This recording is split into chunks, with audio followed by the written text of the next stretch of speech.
Blockchain, as a technology and as a concept, has a lot of people confused. Blockchain is three things. It's the fact that it's immutable, that no one can go into the history and change fact. The other key concept is it's secure. Every transaction is digitally secured with a cryptographic key. And finally, and most importantly, there's consensus. If everybody in the network agrees that the transaction occurred, then the transaction is committed.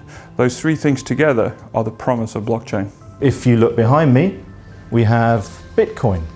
And the blockchain technology is the foundation of Bitcoin.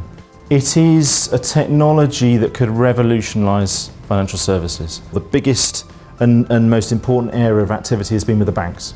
So it's everything from the payments and the cryptocurrency in the cross-border payments area has been the first area that has been looked at for blockchain, the use cases. And they are starting to look at the insurance world and the investment management world. So one of the key concepts within blockchain is the concept of being able to execute a smart contract, to actually write a piece of code that lives within the smart contract.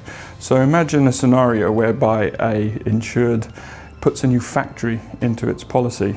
At that point, as soon as that factory goes into the blockchain, the smart contract executes as a piece of code that endorses the policy, so they understand the premium impact and the insurer understands the risk impact.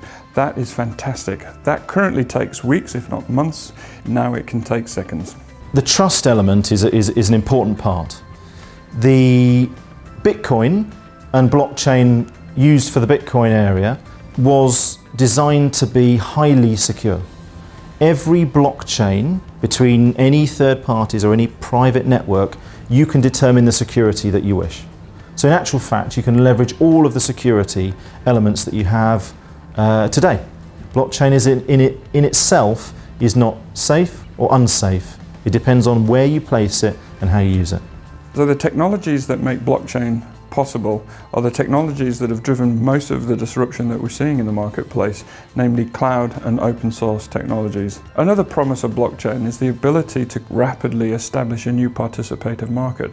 So if you want to coalesce around a specific insurance product, with a blockchain you can get that off the ground pretty easily. I think insurance companies have to look at blockchain. I think it is a technology which could be an enormous enabler for the industry, and I think any insurer would be interested to explore those possibilities. The disruptive potential of blockchain is the ability to create new participative markets where insurers and clients come together to create new and interesting products, but all built on top of this ability to be transparent, to be immutable, and everybody reach consensus of what is a transaction. Therein is the power of blockchain.